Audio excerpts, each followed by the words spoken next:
Yeah, Devonta, just wonder what was the emotion like last night? Was there anxiety watching that ceremony? Last night it was a great feeling, and it was just a blessing just to be in that situation, to be with Mac and Coach Saban here last night. But now that's in the past, and now it's on to Ohio State.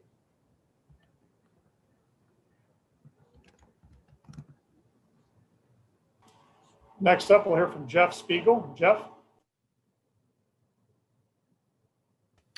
Yeah, Devonte, I was just curious as to, I mean, you're such a focused individual moving on to the next thing, but, the excitement of last night, did you have trouble sleeping? Was it a good night's sleep for you, or were you able just to kind of, put that to bed, so to speak, and move on?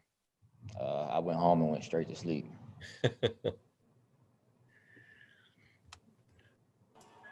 All right. Next, we'll hear from Charlie Potter. Hey, Devonte, I know it remains to be seen if he's going to play or not, but just how good is it to see Jalen Waddle back at practice and back on his feet? It's amazing just to see him recover. I'm glad that he's recovering well, and that everything's just going as planned.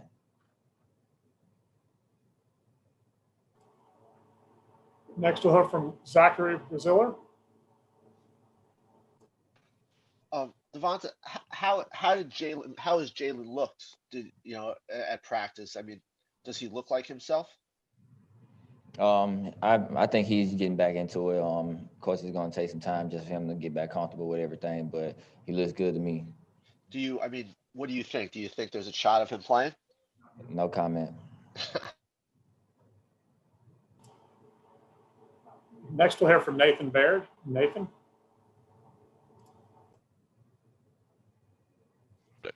Devonte, just curious if you had a chance to look at Ohio State's defense more, and just what are your thoughts on what you saw from their defensive backs, maybe especially how they matched up with Clemson? As a defense, they're a very good defense. Everybody gets to the ball. They don't make a lot of mistakes. They're back end. They're very athletic. They're great cover guys.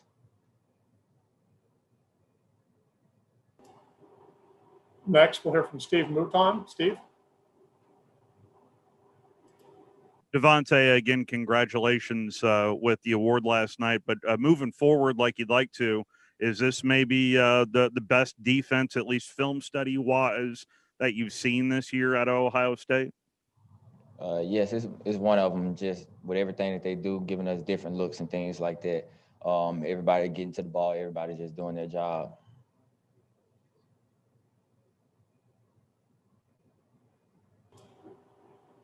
Next, we'll hear from Angel Wells. Angel?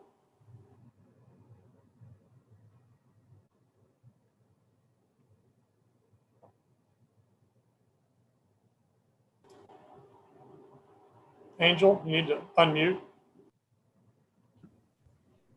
Devonte, both you and Ohio State cornerback Shaun Wade are future first-round draft picks. How much do you look forward to your one-on-one matchup with him, and what will you do to make it tough for him to stop you?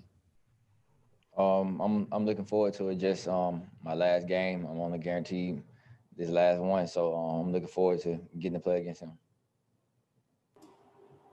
Next, we'll hear from Brian Davis. Brian? Hey, Devonte, in this world of college football where, everybody wants the ball and everybody wants to play, this season, how did Coach Saban and Sark make it work? How did you guys spread the ball around where everybody gets enough touches and everyone's happy? I think that's just part of this team, just everybody knowing that it's going to be some games where you're going to get all the touches and some games you're not going to. And I think that's just everybody just buying into the process and just believing in the coaches and everything that they do, that they're going to put everybody in a great situation to do the right things. Next, we'll hear from Bill Bender. Bill?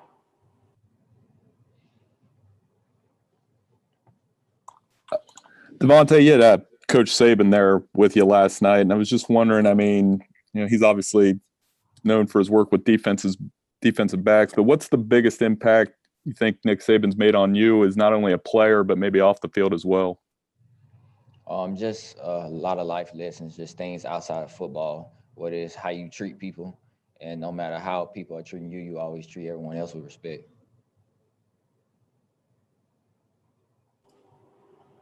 Next, we'll hear from Tony Gurdaman. Tony?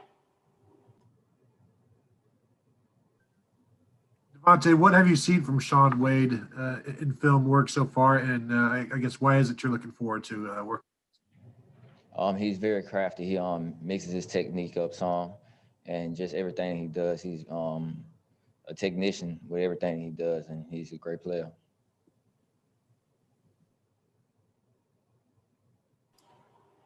Next, we'll hear from Dave Naylor. Dave?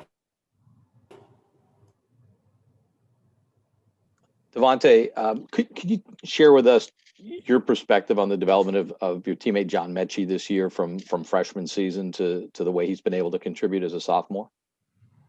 Just from day one when Mcgee came in, when he was a freshman, he was always in the film room watching extra film, trying to learn defenses and things like that. So he's put in the work, and it's paying off for him just with everything that goes on. And he's been great to this team and great to this offense. Thank you. Next, we'll hear from AP Stedham. AP?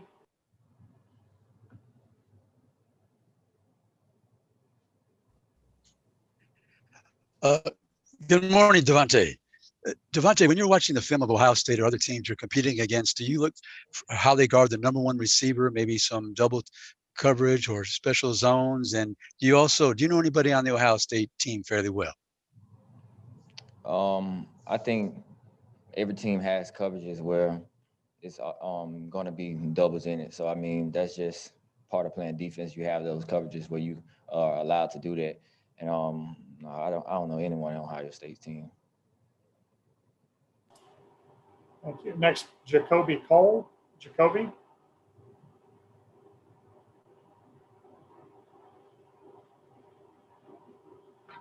Devonta, how did you prepare for the upcoming season? Can you say it again? How did you prepare for the upcoming season? I can't understand you. I said, how did you prepare for the upcoming season? Just coming in and day out, just doing my job, just doing the things that the coaches wanted me to do, and just putting in extra work. Thank you. Next, we'll hear from John Zener. John? Yeah, Devonta, you've probably had quite a few battles in practice with Patrick over the years. I'm wondering what makes him so good, and have you ever faced anybody better in a game? What makes Pat so good is just how technical he is with everything, what is getting his foot in the ground and things like that. He does everything just right, and he doesn't make a lot of mistakes. He's very smart. He can read offenses. He reads the splits and things like that. He's a great corner. And our last question today for Devonte will come from Lucas Wiese. Lucas? Hey, Devonte, thanks for taking the time. Just building off of Dave's previous question on John Mcgee III, can you elaborate on how John has grown as a person off the field?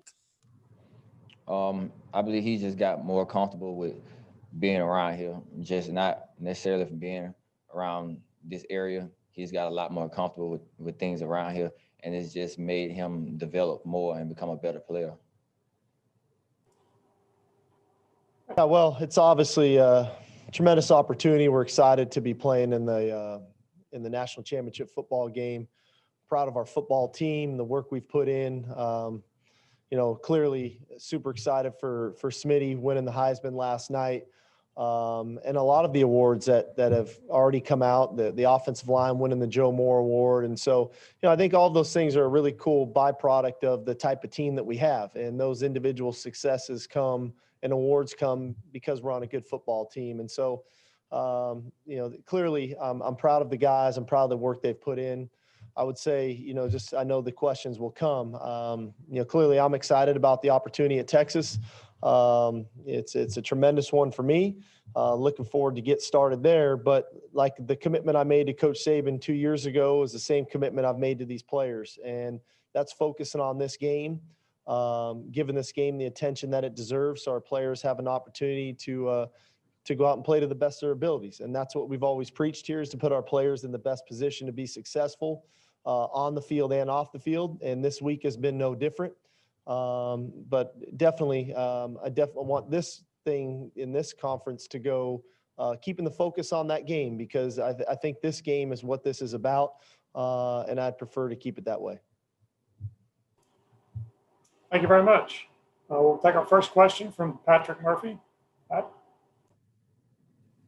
Hi, Steve. Thanks for doing this. I'm curious, when you look at Ohio State's secondary specifically, they've given up some big plays this year, but they've also made some plays. Shaun Wade, a few interceptions, Sevyn Banks. What stands out to you that they do well, and maybe what stands out to you that you can look to exploit, if you can go into it a little bit without giving too much away? Well, clearly they're all very talented players. I think the two corners have great length. They play the ball extremely well when it's in the air. Thus, you see the turnovers. They can play man-to-man. They can play zone coverage. I think one of the keys to passing the football is doing a great job up front. We're gonna have to protect well when it's time to throw the football, so we can allow Mac the time and the receivers time to do their thing down the field. And then we're going to have to win one-on-one opportunities when they come. And I think, when it's a talented group back there, that's the challenge, is to win your one-on-one battles. So that's what the focus will be on. Next is Dennis Dodd. Dennis? Hey, Sark. How exactly are you dividing your time? Are you doing all your game prep, then doing, Texas recruiting or whatever? How is that working out? Quite honestly, my week for me would be a normal game week, as if I hadn't taken the Texas job. So my focus is on the game. I'm prepping for the ball game. Any of the spare time that I do have, that's getting my attention for the job at Texas, whether that's staffing or recruiting, things of that nature. But I would say my week has been as normal as it could be, and has been, of game planning and prepping for the ball game. Next, we'll have Matt Baker. Matt? Hey, Steve, it's no secret that you guys at Bama and Ohio State have recruited at an elite level. What does it take for a program to recruit at the level you guys have done over the last few years? Well, I think, it starts with the evaluation process. Coach Saban is tremendous at it. We're diligent at the evaluation process. I think that's first and foremost, identifying the players that fit your program and the things that you're looking for, the characteristics you're looking for, whether that's physically or off the field, whatever those may be. I think too is developing those relationships. I think relationships are key in recruiting, and developing those relationships that are needed, so you really can get to know people. They can get to know you. You can start to make that connection. And then thirdly, I think, one of the misnomers is that Alabama and Ohio State are the only ones that sign 4- and 5-star players. Clearly we do.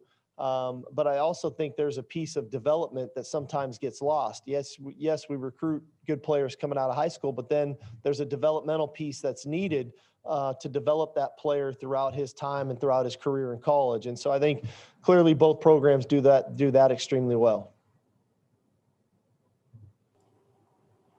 Next, we'll hear from Alan Blinder.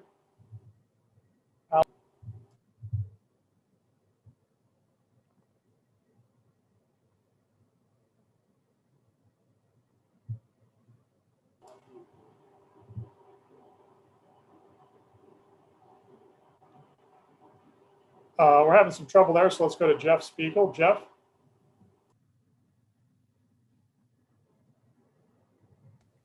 Hi, Steve. Thanks for doing this. Nick Saban has developed an environment there that's very favorable for coaches, I guess, who are, rebuilding their coaching careers. What makes that work so well? I think it's a two-way street. Clearly Coach Saban offers guys like myself an opportunity to come into his program, learn, develop as coaches, but I think it's a two-way street in that I think when you come in like a guy like myself, I think you need to come in understanding what your role is. I think you need to come in, I don't want to call it, necessarily humble, but I do think there is a piece of humility that has to come into this. This is the greatest college football coach, of all time, and recognize the space that you're in, regardless of the fact if you had been a head coach for 7 years, and there's been a variety of us who have come and gone through here.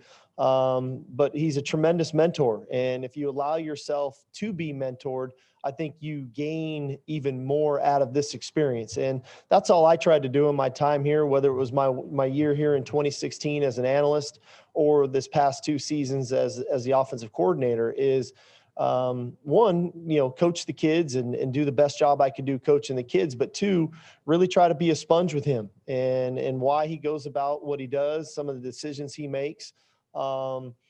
So that if you ever get the opportunity like I'm getting now, that hopefully you could take some of these things with you to be a better coach down the road.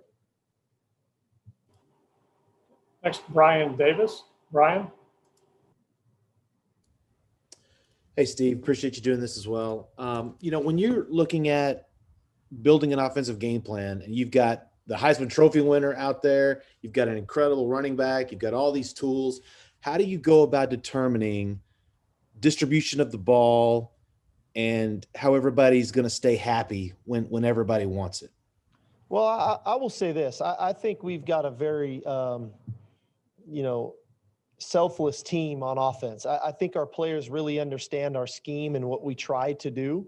And I think they also understand defenses very well. We've got a very high football IQ on offense, and they recognize when the run game looks good. They recognize when the pass game should look good.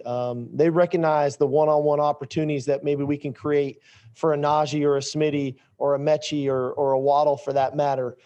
So they recognize when it's a good matchup for the offensive line inside. And so when those plays come in game, there's not much, I don't want to call it complaining, but I know some people deal with that. Our kids really understand why we are doing what we're doing. And I think that's a tribute to all the coaches on the offensive staff of really conveying the game plan to our players so that they understand what we're trying to do.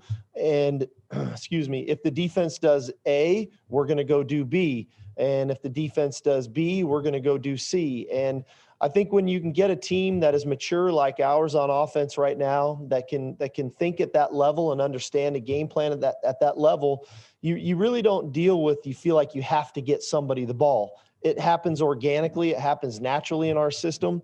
And then ultimately the results are what they are. And we've obviously had a tremendous year offensively. Like I said, I'm very proud of our kids to have 3 guys in the finalists of the 5 at the Heisman with Najee, Mack, and Smitty, the offensive line getting recognized. All those types of things, I think, are a direct result of who they are on a daily basis and the maturity that they have.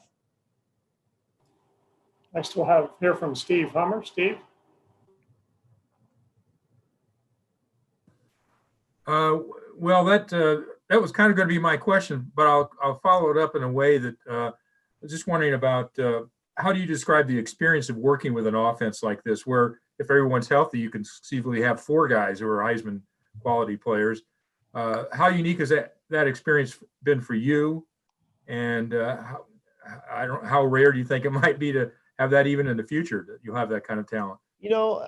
I don't know. I've been fortunate enough in my career to be around some pretty good players. And you can go all the way back to the USC days, when we had, Reggie Bush, Lendell White, Matt Leinart, a great offensive line, to all the way till now. Even a year ago when we had Tua and Judy and Ruggs and those guys on this offense, and Jedrick Wills. So I've been very fortunate. I've been really blessed that throughout my career I've been around really good players.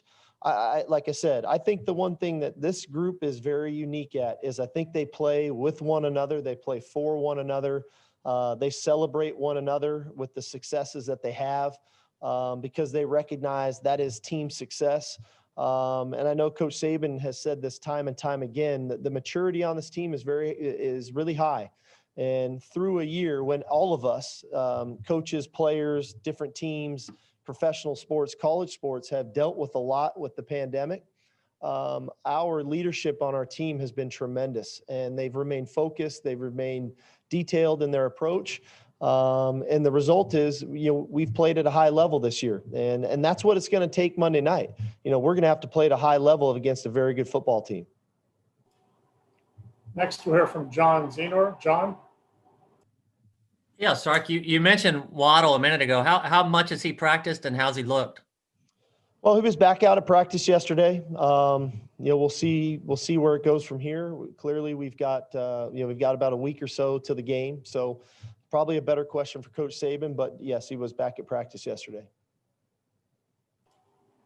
Next is Lane Higgins. Lane? Hey, Coach.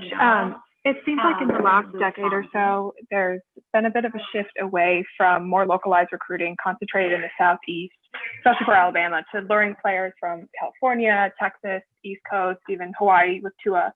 And, on the topic of recruiting, is it possible to build a program that can contend for national titles in this day and age if you're not recruiting from every possible state?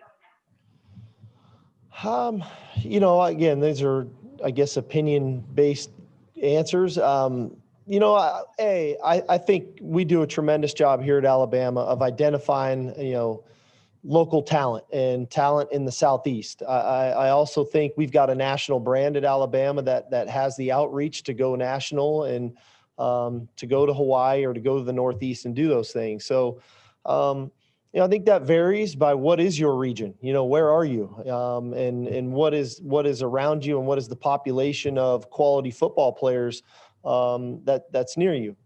So I think every school probably takes a little bit of a different approach based on, in the surrounding areas, the talent pool that is near you. So again, I think everybody's different. But at the end of the day, when you can recruit good football players, you can recruit good people, and then you have the staff that can develop them, you give yourselves a chance to be in the position that we're in. Our final question for Coach will be from Michael Casagrande. Michael? Yeah, just wondering, when was the first contact with Texas, and what did you learn from that experience in 2016-17 in that transition with Lane and you in the offensive coordinator job, and how did that help you with this experience you're going to go through? Well, I think, the experience was a unique one. If you recall, I ended up having to call the national championship game against Clemson, and it was a tremendous experience. It was a unique one. I think Lane is a tremendous offensive coordinator. I thought we worked well together in 2016. We still definitely stay connected. He had a really good offensive year at Ole Miss this past season. So, the guy's really good. We worked well together. I obviously took some things away from that have, I think, helped my career, and will continue to. And at the end of the day, I'm excited about the opportunity to go to Texas, but, my focus is on this ball game. Hey, Alex, just talk about Ohio State's front seven, what type of problems they might cause for your offensive line after watching that Clemson game. Their front seven, just like most good teams, they're strong, physical, they're stout in the interior, and they got really good edge rushers on the edge. And their linebackers are super athletic, can go sideline to sideline. They can hit you downhill. They're a good group. Next, we'll hear from Tony. I'm going to mess this up, Tony, so I'll just go with Tony. Yeah, Alex, you mentioned before the Notre Dame game that you guys wanted to prove yourself as the best offensive line. Well, you won the Joe Moore Award. Just what does that mean to you guys as a unit? That means it means the world to us, because that's one of our goals as a group that we've always had, like going into every season. I know for me here at Alabama, and it's just a testament to the work we put in to get it. You know what I mean? And just how hard we worked for it, and we're extremely grateful. Next is Brendan Gullick. Brendan? Hi, Alex. Congratulations on getting in the national championship game. I know you were asked a little bit about Ohio State's front seven, but specifically their linebackers. It's a pretty veteran group, and they seem like they're, both able to rush the passer, but also play well in coverage. What are the challenges of playing against a group of veteran linebackers that maybe are hard to deceive? Um, I mean, it's gonna be challenging because just like you said, they're seniors. They're like smart. They've played a lot of football. You know what I mean? So they know what they're doing, and they're great at what they do. So it's not gonna be a lot of like trick them, you know, and stuff like that. We gotta I mean, play football. You know what I mean? Like, I don't really know how to explain it. We just gotta like attack them directly. You know what I mean? Because they are smart and they are good. So it's just gonna be like mano y mano. Next is Patrick Murphy.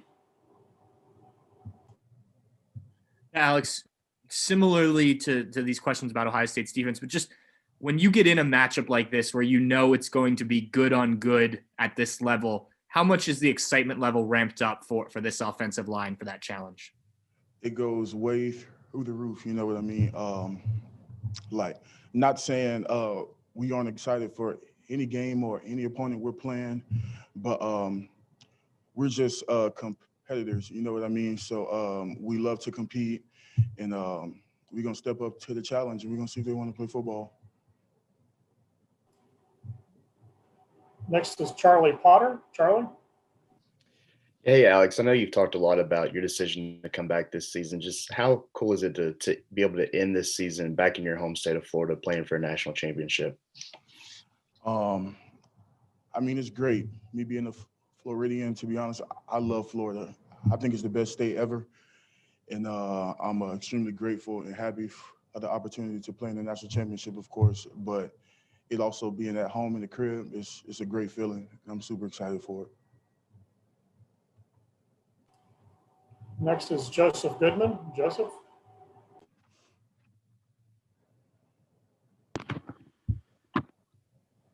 Thanks for taking the time. I got two quick questions for you.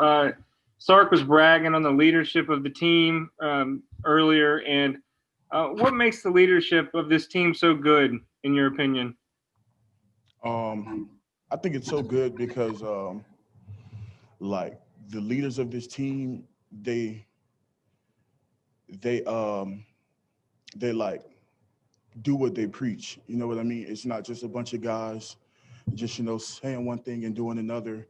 It's like a collective group of leaders that actually believe in what we're saying, you know what I mean? And actually actually want to accomplish the goals that we're saying and stuff like that.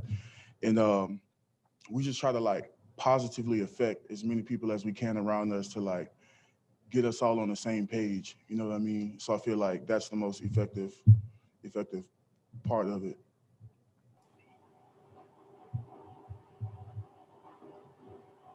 Next, we'll hear from Ron Korshik.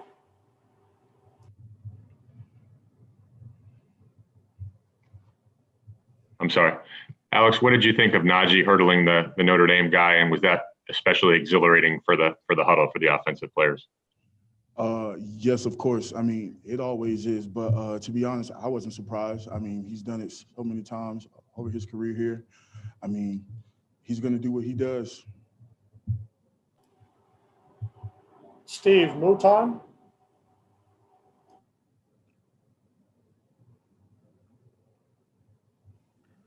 Hey, Alex. Hope you're doing well today. A lot was made about heading into that semifinal game without Landon Dickerson and Chris Owen taking his place. Tell me about that experience for your group collectively along the offensive line without Landon in the semifinal. That experience was fun because, I mean, we all had like all the belief that Chris would get the job done. And we feel like he did. And although Landon, he wasn't there playing, he still played like a huge part in the leadership of the O-line. You know what I mean? Like being on the sideline, just being communicating with us and telling us things he saw and things that we could do better and stuff like that. So it was like he was still there, to be honest, because the job was still executed and we still had his presence as a leader there for us. So it was fun. Next is Ron Wallace.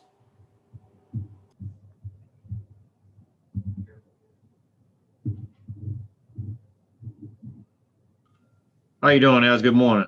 I just want to ask you, how are you being a leader on the team?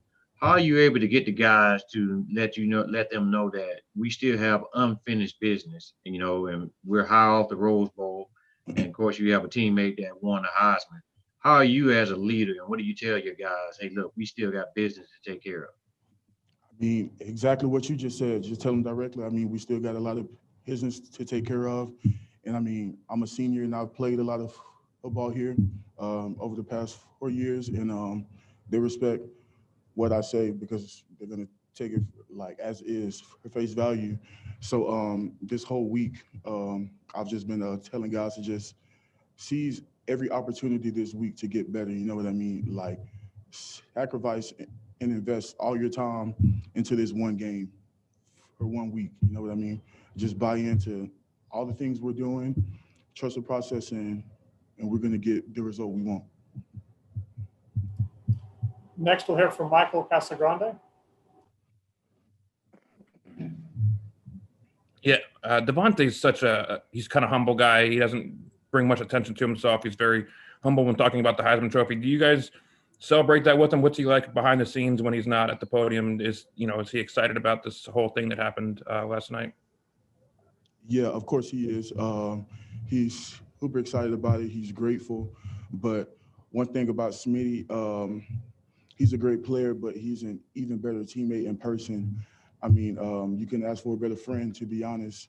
I've known him since before we even got here, and he's always been like just a great dude, you know what I mean? But of course, he's excited about his Heisman or whatever, but I'm pretty sure his focus is still on this national championship. And our final question for Alex will come from Zachary Braziller. Zach? Alex, what's the best, what impresses you the most about Najee? I mean, he put up great numbers, and yet he kind of goes under the radar, with the years, Devonta had and Mac. I mean, what stood out to you the most about Najee?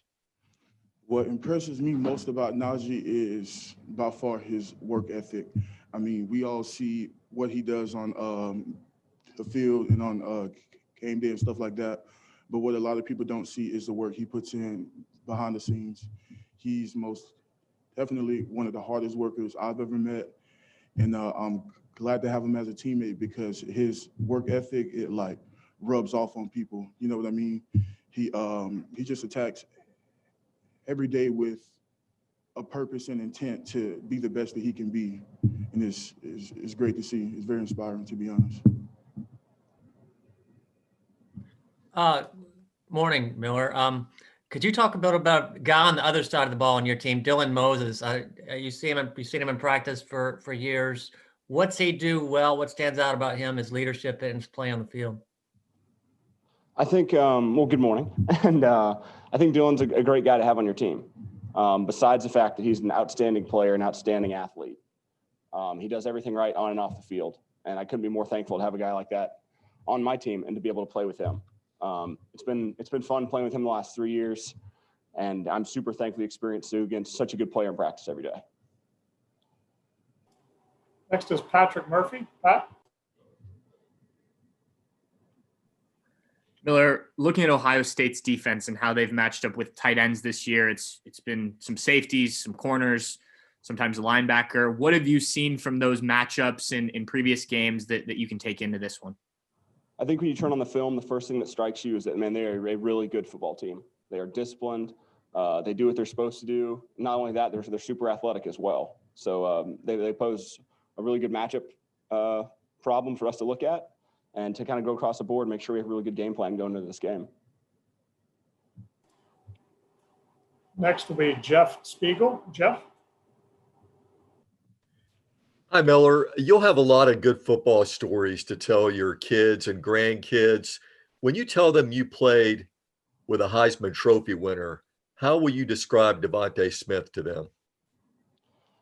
I think I'll describe Devonte Smith as a fighter, but in the ultimate sense. A guy that continued to put his head down and go to work no matter what. A guy that was continually about his team, a great teammate. That's how I described him to my high school coach the other day. He asked me, about Devonte Smith. He wanted to know, you know what, it was the same high school coach as Trevor Lawrence. He goes, man, I want to root for Trevor, but tell me about this Devonte Smith guy. And I said, he is a great teammate. And that's something that sticks out to me. Not only is a guy who's so incredibly talented and a great player, but also a great teammate. Next, we'll hear from Tony Tsoukalas. Tony? Yeah, Miller, more about Dylan. He posted earlier this last week that he was going through a tough time this season. How do you help out a teammate when he's going through a time like that? What are some of the steps you guys do to kind of bring your teammates up? And Dylan's a guy who I can relate to a lot in that sense. I had an ACL just like he did. And everyone you think comes back and you hear all this, you're going to come back bigger, faster, stronger immediately. And you just don't all the time. I struggled coming back from my ACL a little bit. It took me a while. Honestly, it took me 2 good years to feel like myself again. And Dylan and I have talked on and off a lot about just encouragement, man. Sometimes you don't always feel like you used to, but you can still play better and you can still be better than the player you were. So we talk a lot about that, actually. As a guy I've had an ACL, and I think I'm old here, so I try and impart the little wisdom I have to these guys who've been here not quite as long as I have. Michael Casagrande. Michael? Yeah, Miller, you've been around here for a while, and there's a lot of talk about legacies of teams and teams that have 2018 was one of the best teams that they came around here, didn't win a championship, so it kind of loses some of that legacy. How much is that, are you thinking about that with this team, and what do you hope this legacy of this team will be? I'll be honest, I haven't quite thought of the legacy of the team. I know Coach just mentioned a little bit how we have the opportunity to do something special that no one's ever done before. But honestly, I think everybody's just kind of focused on Ohio State, as cliche as that sounds. I don't think anybody's looking forward to, what a legacy we could have. We just want to kind of do what we can do today, not necessarily what we could do down the road.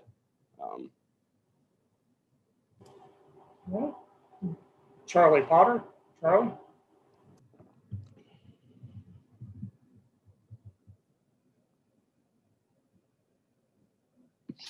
Yeah, hey Miller, just want to ask you about Sark. Just how happy are you guys for him to get the job at Texas, but also the fact that he's able to stick around and finish the season out with you guys?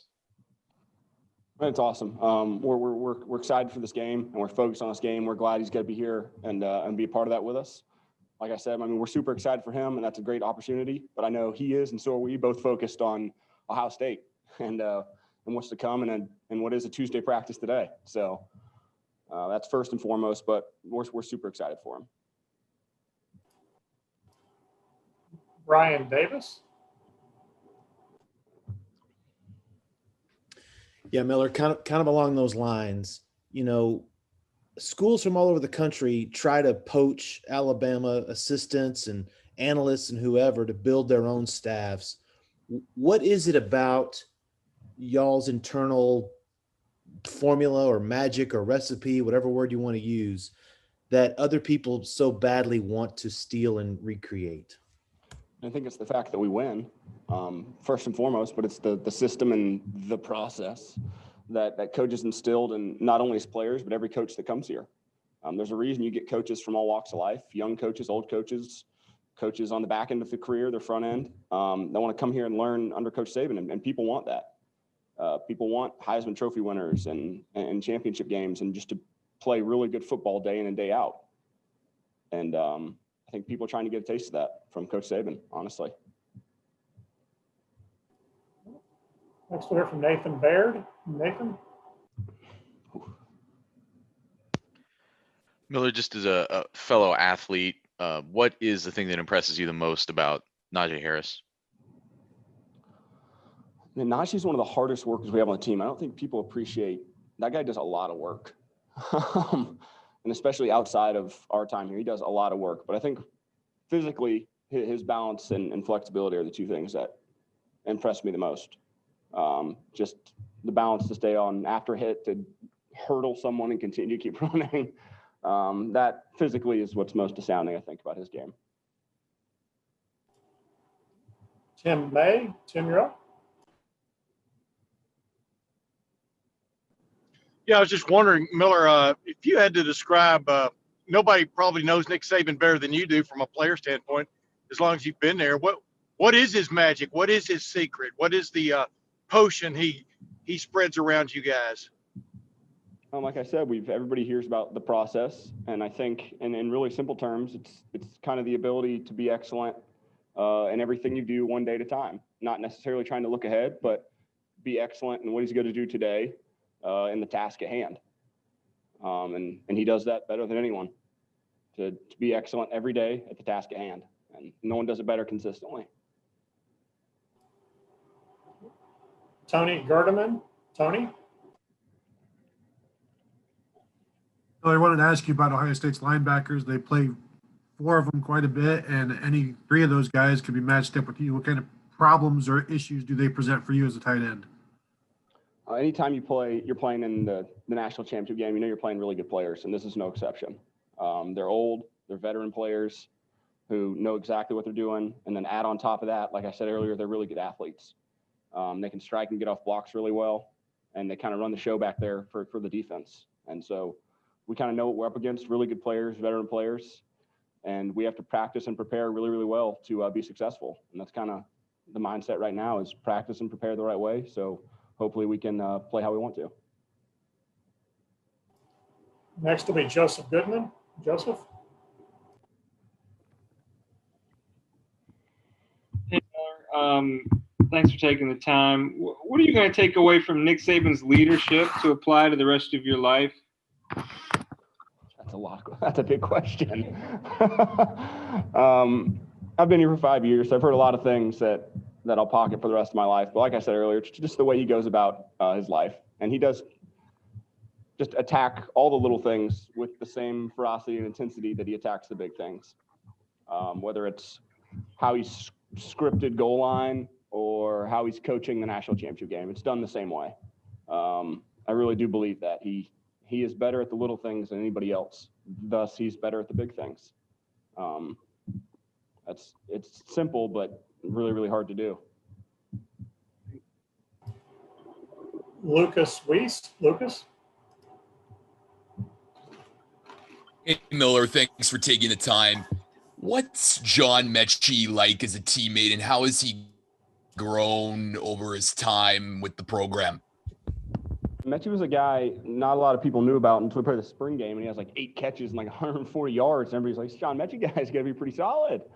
And it's been fun to see him kind of to grow and develop and mature a little bit. You've got this loaded receiver room year in and year out.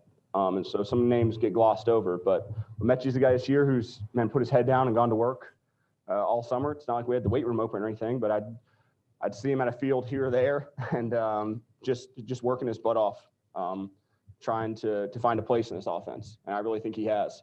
By the way he works and puts his head down, he's fun and energetic to be around. A guy with a lot of energy and a smile on his face. So he's fun to have on the offense. And our final question for Miller comes from Steve Mouton. Steve? Miller, congratulations on getting to the championship game here. If I can ask you an old man question. So you mentioned about Coach Saban and what kind of influence he's had on you. I've heard from former players and current players on how much Nick Saban jokes on the field and the practice field. So I'm wondering, through 5 years, maybe the cleanest joke you can tell us over the right here on the press conference, or how much of the jokes is does Coach need to get some fresh material on his banter there in the practice field? He definitely needs some new material. I was talking to Ronnie Brown the other day, another Cartersville alum, and he mentioned a joke Coach Saban said to him when he was in Miami, and I was like, he used that the other day. And it's been a while since he was in Miami, but Coach is a lot more lively and a lot more jovial than I think people just assume, the way he carries himself, especially on screen. And he's a lot more fun to be around than people take him as. People take that we have no fun, that he's no fun. But he thinks he's funnier than he is, but he's pretty funny. And I don't know if I have a joke to share. Josh Maxson's laughing at me in the back, but that doesn't make it not true. Thank you very much, Miller. We appreciate the time. Look forward to seeing you in Miami. Thanks, guys. Joining us next will be quarterback Mac Jones.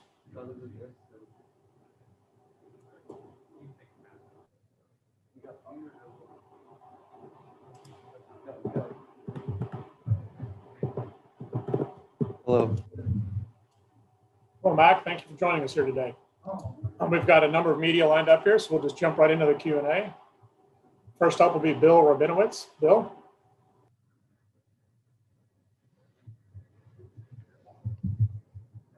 Okay. Hi, Mac.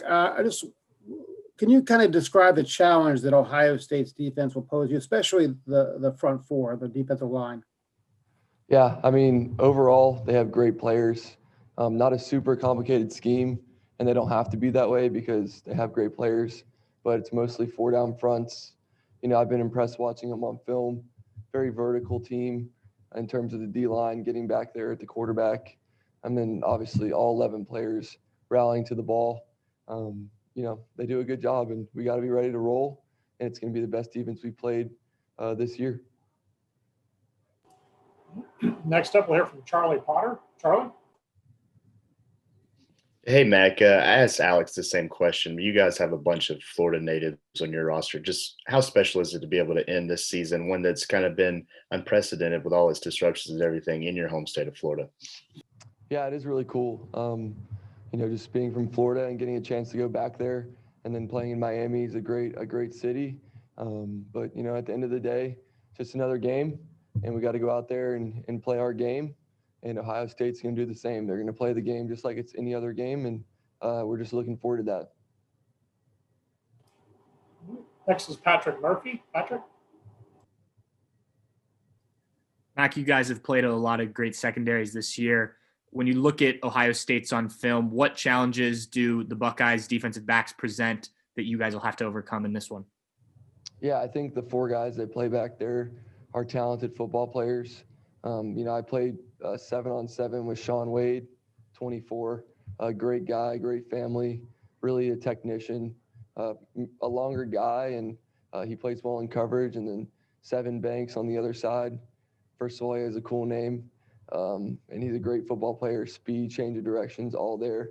And then their two safeties, 21 and 41, do a great job in the back end, run fitting, playing coverage, you know, post-high defense. They're ball hawks, so you got to keep your eyes on them. But they play with speed, and they play together back there. And like I said, the whole defense, really good defense. And, you know, it starts up front, but they play well all around. Next, we'll hear from Michael Casagrande. Michael? Yeah, Mac, just wondering, how do you hope this team will be remembered? I think we've been remembered for a lot already, but, you know, to do what we've done this season has been impressive. And we got one more game, and it's the most important game, but we're not satisfied with where we are. And people are going to put a lot of pressure on this game, but I'm super proud of our teammates and coaches and the fans for supporting us all season long. And there's no added pressure, but at the same time, it's kind of what we signed up for in coming to Alabama, is just to get a chance to play in the national championship and then hopefully win one. Next will be Dan Hope. Dan? Hey, Mac, just wondering what's it like for you to, go head to head with Justin Fields in this game, and kind of how do you enjoy that as a quarterback? Yeah, I love playing against a great quarterback. Justin Fields is a top quarterback in the country, and he's played well, this entire year and throughout his whole career. And I'm just blessed to be able to play on a field with him. And our defense has a great challenge with their offense, but he's a great player, and I'm looking forward to talking with him and watching him play. Next is Brian Davis. Brian?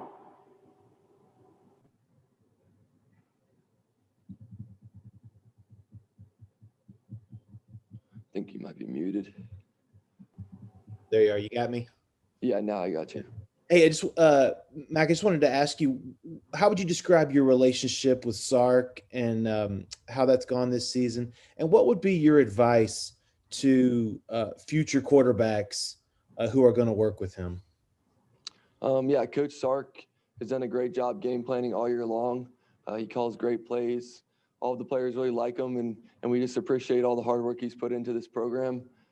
He's calling cool plays, but at the same time, we stick to our base rules and just follow what he wants us to do.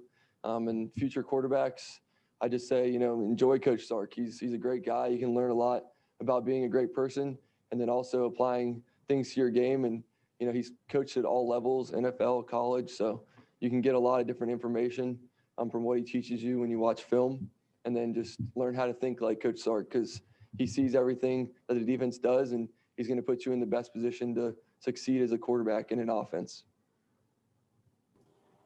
Next will be David Wilson. David?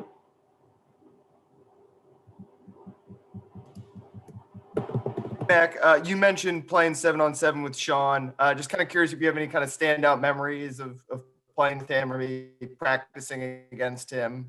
Or something he made that kind of stands out when you think back to that. I don't know if I can remember a specific moment, but Sean, like I said, he comes from a great family and he's a technician, and he's kind of a perfectionist in his own way.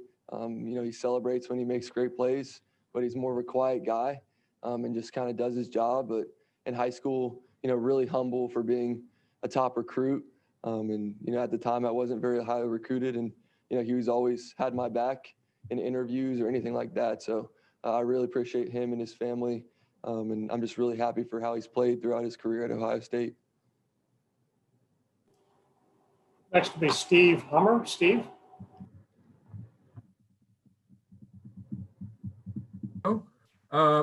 Yeah, Mac, awful lot of good players have come through Alabama through the years. What do you think this group of on offense, how are they unique and special in your eyes? I don't know. I think it's cool that we've all got a chance to kind of play with each other for the past couple years, and everyone's kind of had their own role, and their roles have changed throughout the years. There's plenty of examples of that, but I think it just shows to the stick-to-itness of our offense and our whole team. And the defense, there's plenty of players that are the same way. But I really love this team, and I've got a chance to play on 4 really great teams at Alabama, but I think this one's really special. And I think it starts with the players and how we just came in together and fought for a common goal of trying to get a chance to play in the national championship game, which is right where we are.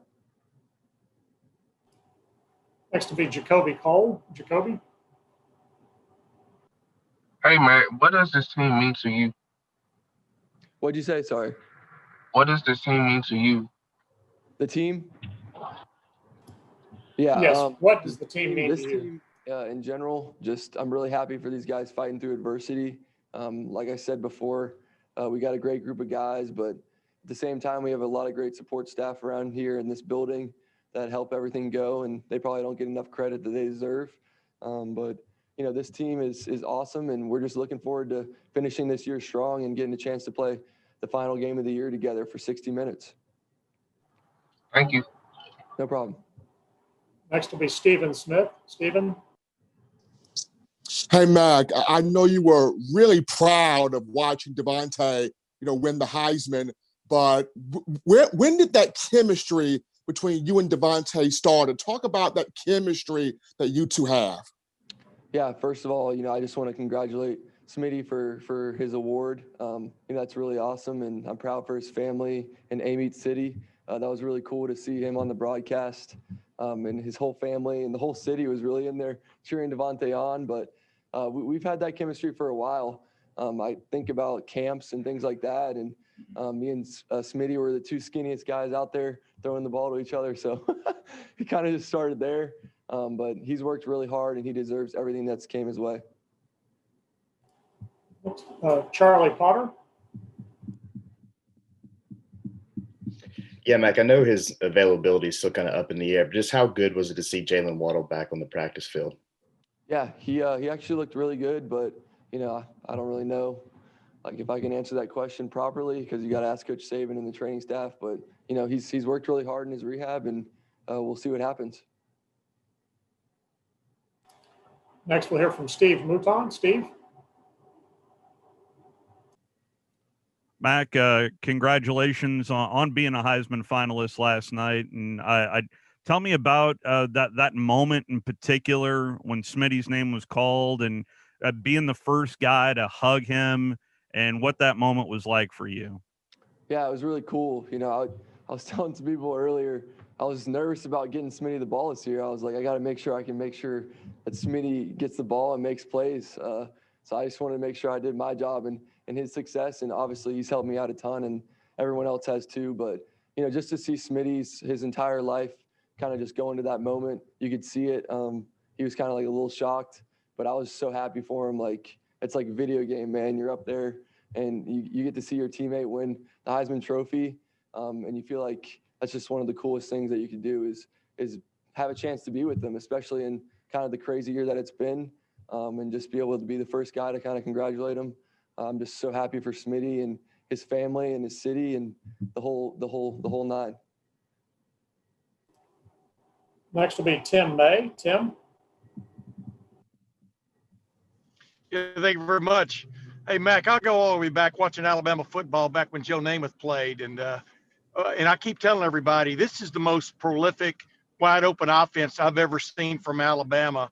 And obviously they put their trust in you to run this show. But what is it like when you know you've got the confidence of a Nick Saban and Steve Sarkisian to just call almost any play at any time and with those kind of weapons around you?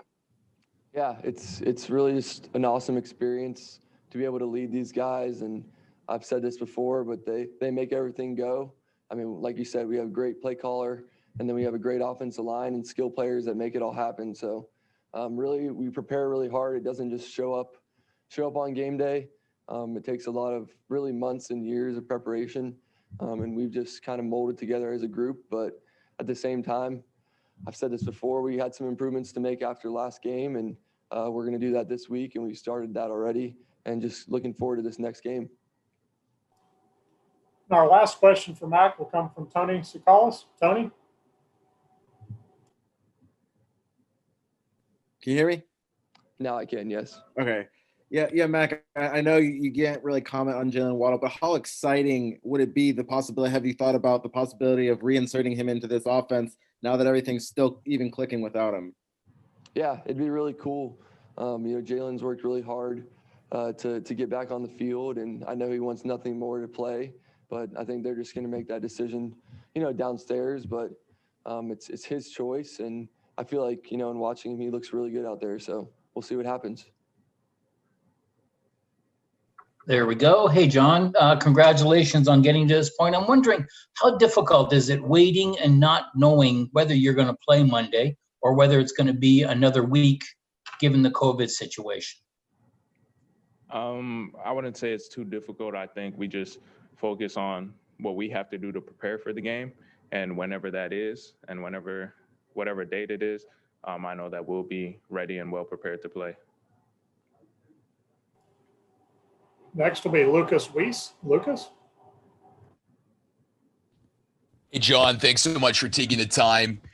Can you maybe walk us through that 40-yard reception in the Rose Bowl and Devonte Smith's blocking on that play as well? I think it was just a good call and great execution. I think we got the call into the right look that we wanted. And of course, what we take pride on as receivers is also playing without the ball. And I think that was great of Smitty leading me down the field, leading the way. Next will be Dave Naylor. Dave? John, can you tell us a little bit about, the relationship you have with your brothers, some of your friends back in Brampton that I understand, you still keep very close ties with through the course of the season, and what those kind of relationships mean, supporting you in your football journey? The relationships I have with my brothers and all my close friends back in Brampton and back home mean everything to me. They are the reason why I am the way I am. They've helped me with everything, and they continue to be there for me unconditionally. So those relationships definitely mean a lot to me. Next will be Zachary Braziller. Zach? John, a two-parter. How has Jalen looked in practice, and what would getting him back for this game mean to you guys? Waddle's looked good. He's been doing a lot of treatment. He's been on top of everything, and I feel like that's that. And him coming back, I think everyone knows what he brings and what that brings when he's on the field to the defense, how they look at that, how dynamic our offense is. So I feel like everyone kind of knows what he brings to the table. Patrick Murphy. Pat?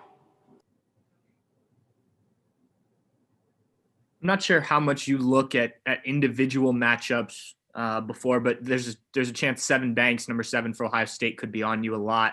If you've studied tape on him, what do you see from him? He's a young receiver who's in his first year starting for Ohio State. I don't really look at individual matchups a lot, but I do look at their defenses and their personnel and who we're going to play. But he's definitely a good DB. Their DBs are really long, lengthy, good in coverage. So I think just on my part, being prepared to face whoever and win my box. Michael Casagrande. Michael? Yeah, just wonder, where were you watching the Heisman stuff last night, and what was your reaction when you saw Devonte today? I was watching it at my place the other night, and I wasn't surprised. I had said it long ago that Smitty is the best player in college football this year. So definitely seeing him win was great. Extremely proud of him, but I definitely wasn't surprised because I knew he was going to win it from time. Next will be Jeff Spiegel. Jeff? Hey, John, is it cool to see a wide receiver finally win the Heisman Trophy? And do you think we'll see more wideouts win it in the future? I hope more wideouts win in the future, but it definitely is cool, especially it being somebody from Alabama and somebody in our receiver room. But especially it being more of a quarterback, running back award that people say. But it definitely is cool, and I definitely hope that more wide receivers win the Heisman Trophy coming up. Nathan Baird. Nathan? Hey, John, what's something about Mac Jones that you feel maybe doesn't get enough appreciation from the rest of us? I'm not really sure. I think Mac does everything well, and I think he does everything great, actually, as far as being a leader. His ability, what he does on the field, his preparation for the games. So I think he's great at all those things. Ronald Wallace. Ron? Good morning, John. I would like to know how are you and the other receivers able to be on the exact same page as Mac, and how did he make the determination who's going to get the ball? Just practice. I think we practice really hard. We always practice hard. And I think that's where a lot of the chemistry is built, a lot of the bonds are built. And as far as determining who gets the ball, we kind of just go out there and play, and the ball finds the right person. Like we say, the ball will always find the right person. So I think that's pretty much it. Kurt Burmester. Kurt?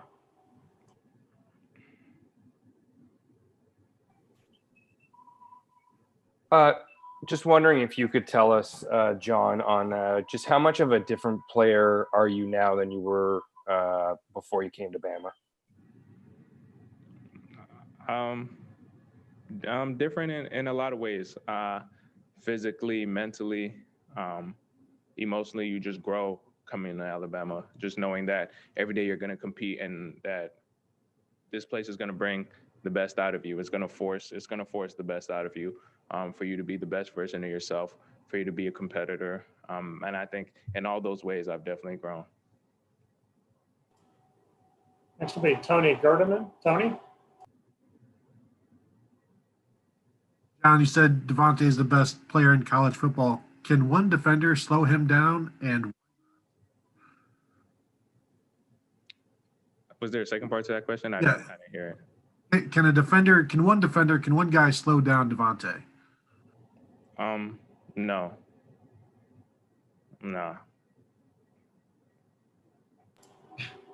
And our last question will come from Lucas Wiese. Lucas? John, you elaborated last week before the Rose Bowl about the journey you've been on, different countries around the world. What have you learned? What did you learn about yourself along that journey, living in different countries, that's helped prepare you as a football player and a person? I think that has taught me to be comfortable being uncomfortable. Just because I've never really been in one place for an extremely long amount of time, and I'm kind of always have been moving around, so it's always a new environment, which can be uncomfortable for a lot of people. But it kind of just taught me to be comfortable being uncomfortable, and that helps a lot in the sport and in life. Najee, we've seen you hurdle defenders going back to your Antioch days. What do you recall about your first hurdle at Antioch, and what kind of sparked the habit? What got you doing that? Why do you enjoy that? Oh, this is Ron from San Francisco. Is that Ron from San Francisco Chronicles? Can you hear me, Ron? Yes, sir. It is me. What's up? You ain't gonna say nothing? What the heck? What's up with it? How you doing? Don't act fake now, Ron. I mean, it's cool. I mean, I don't really remember the first hurdle really, but I mean, it was just a way. So I got tired of getting chopped in the legs, man, and the ankles. It hurts. So I mean, I guess I just start hurdling. I don't really remember the first hurdle though.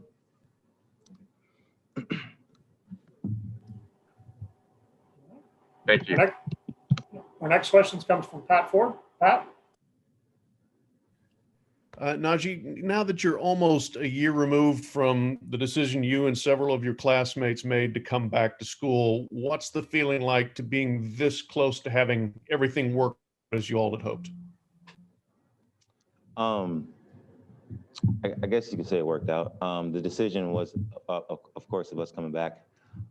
We all came back, we made a decision, and really in the beginning, I think we all agreed on that. Like, you know, if we come back, we can't come back like and walk through things and like think that like since we're like, you know, coming back and going to be seniors, that it can come easy to us. So we all, I think, bought into like, if we're coming back, we got to come back 100% and be I guess show people the example of how we should practice and how we should play for the young guys coming in. And I think that it worked out so far. Next we'll hear from Dennis Dodd. Dennis?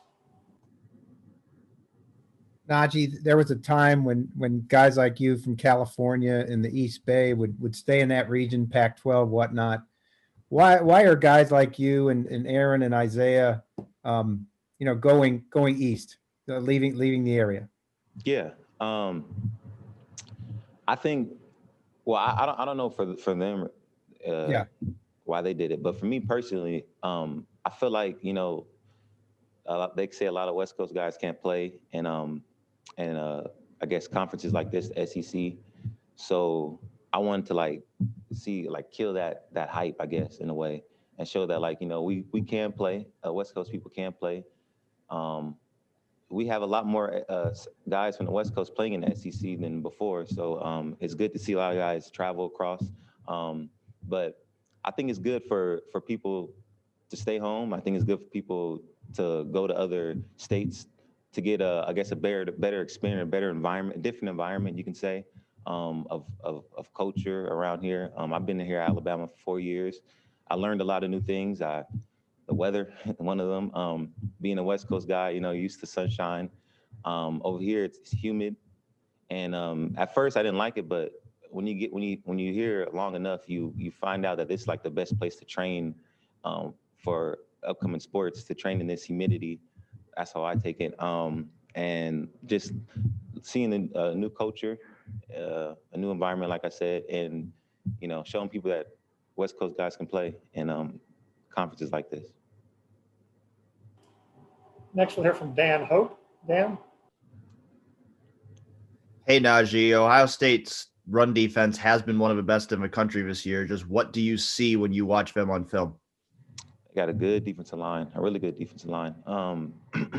The front four, let me see, 11. Yeah, the front four is all really good. And of course, Barron up there at the linebacker position and the other guys, all of them are good. All of them plays a role. All of them are really fast off the ball too. They're really good in dissecting things out, really good at coming down and playing the run and dropping back into coverage when they have to. really good lateral movement, stuff like that. They're really good at chasing the ball and really rallying around the ball. They're really well coached though on the defensive side. Their secondary is good, DBs, all of them guys can play, so it should be a good game. Next will be Bill Rabinowitz. Bill? Yes, that was actually my question. But I'm assuming you guys have the mentality that no matter how good the run defense is you face, you can run the ball. Can you just kind of describe what that mentality is? Oh, can you ask the question one more time? Can you ask the question one? Bill, can you ask that? Yes. Can you hear me now? Yeah. Okay.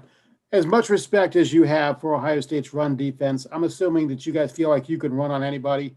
What gives you that confidence? And can you kind of describe just how well your offensive line is playing? Yeah, I think our offensive line is playing really well. Really, we have a game plan to set from our coaches, and we follow that game plan. I feel like, we have weapons everywhere. So, I guess you can say that we can run the ball, but that's not really what our focus is. Our focus is what is really balanced, I guess you can say. So, they have a really good run defense, so it's not going to be easy. They have a really good pass defense, so it's not going to be easy. So we just try to balance it as much as we can, and try to look for weaknesses. Michael Casagrande?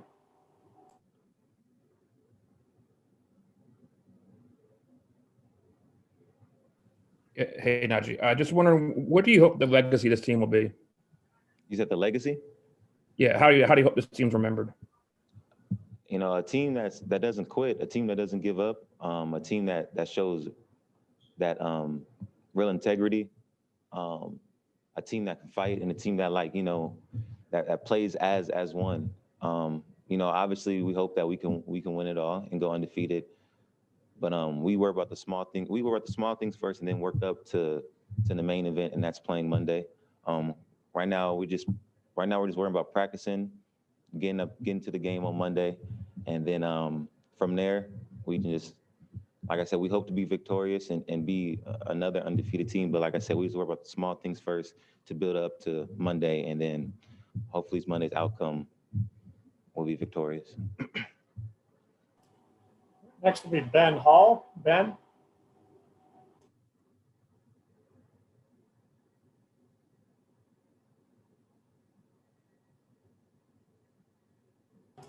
Ben, you need to unmute your line.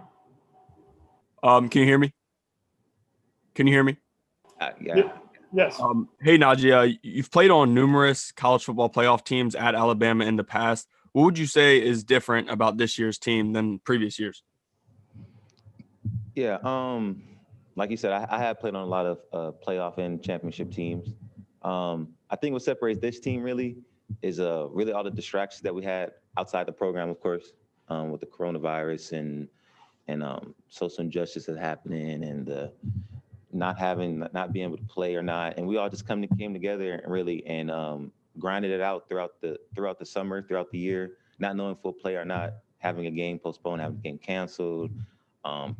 You look out in the football world, some conference not being able to play. You wonder if if we're going to be like that. So really us bonding together more and more as a team, and knowing that that every game we're going to get the best of everybody, and that we have to just really play to our standard, the Alabama standard. And I learned personally of when I was a freshman and I was on the team, I wanted to play a lot. So I wanted to play a lot, and I didn't really have the opportunity to play until, I guess you could say, the national championship, really. But me being here now, I got the young guys behind me, so sometimes I kind of get out the game early so I can let them guys play, so they can get experience, so they can get more reps, so they can get game reps. So when they get in the game, God forbid that I get hurt or something like that, they can be able to. It won't be no drop off or anything like that. And those guys being Jace, Rodell, obviously, Trey, Keelan, all them boys. For them to get as much game reps as possible, get enough game experiences, really that helps out. So I think you can say us bonding together a lot, and knowing that that we need each other. Thank you. Next will be Patrick Murphy. Pat? Najee, you talked about the talented rush defense Ohio State has. When you have an opportunity to go against a group that you know is going to challenge you, does the excitement level increase a little bit with you guys, the offense as a whole? Yeah, for me, 100% increases, 100%. The best thing that can happen, or the best thing you can do to get me excited, is say, like, look, at this is going to be the best whatever that we play against, the best run defense, the best passes, and the best pass defense, the best talent. That always excite me. I guess that's one thing that really excites me in the game of football. Really, is just having to know that across the ball is good competition. Great competition, people that's going to be in the next level, people who are won all these awards, stuff like that. And for me to have an opportunity to play against these people, that's nothing more exciting to me, really. I love that. I love competition and I love stuff like that. So for me personally, yes, that gets me excited because I know that, you know, it ain't going to be easy. It ain't going to be no big runs like that. It ain't going to be like, you know, I guess you could say the hurdles and stuff like that, or like any like, explosive plays. It's going to be, you know, their best against our best. And then, you know, I got to make the most of it. And that's what I like. Next up will be Bruce Feldman. Bruce?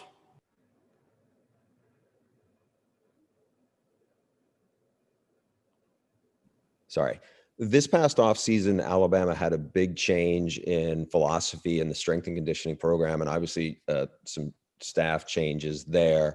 How did you think that change happened for you as a student athlete in terms of what they did, in terms of how you train, but also how have you seen it help you on the field this year? Yeah. So obviously the Coach Cock left us to go to Georgia. He you know, it was his time, I guess. Here was up. Shout out to Coach Cock. He was a great mentor for me for the years that he'd been here, mentoring me. But we got in Dr. Ray and Dr. Ballou, and we got in Dr. Ray and Coach Ballou, and they came in here and they brought in different things that they had with the program that was out. Like you said, the velocity things, measuring how explosive you are, different type of workouts to complement the athlete that needs to get worked on that specific thing. For me, it was a lot of speed and explosiveness, agility, you can say. I worked with Dr. Ray a lot on that, still to this day. He helped me out a lot, though. Still, like I said, still to this day. He has a workout specifically for that athlete, and that's what you need because not athletes are the same.